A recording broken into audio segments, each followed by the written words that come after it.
Pani redaktorka, ja ju vnímam tak, že my sme vrátili túto tradíciu do reálneho života, pretože sa vytratila. A v 90. rokoch sme sa povedali, že skúsime túto významnú časť slovenskej tradície vrátiť naspäť na námestia a na naše veľké prekvapenia prejavili ľudia o to obrovský záujem a dnes už aj samotné mestá bez spolupráce s nami organizujú podobné podujatia. Povedal som, že tým 4 rozmery 1. mája. 1. mája ráno treba zobrať niečo a zobrať včerajšia a bohuska. Ale pre mňa je to predovšetkým sviatok práce a zajtra budeme veľmi detailne informovať verejnosť, s akými opatreniami, pokiaľ ide o prípadky za nočnú prácu, sobotu, nedeľu, cez štátny sviatok, opatreniami na podporu mladej rodiny a dochádzania za prácou prídeme.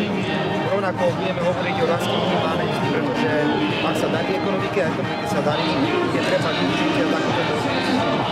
Tretí rozmer 1. mája je európsky rozmer. Nebuďme prosím naivní, pretože to, čo vidíme v Európskej únii, nám naznačuje, že musíme byť neustále ostražití. Ak sa náhodou niektoré krajiny rozhodnú ešte rýchlejšie ako tí ostatní, musíme tam zostať pod jadre. Máme na to všetky predpoklady. Sme politicky stabilní, nezamestnanosť nám klesá, zamestnanosť nám rastie, máme poriadne verejnej financie.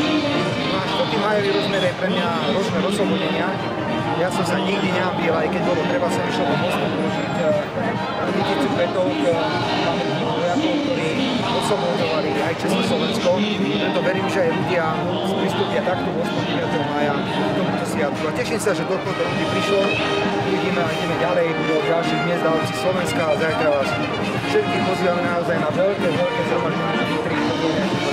Ďakujem pekne.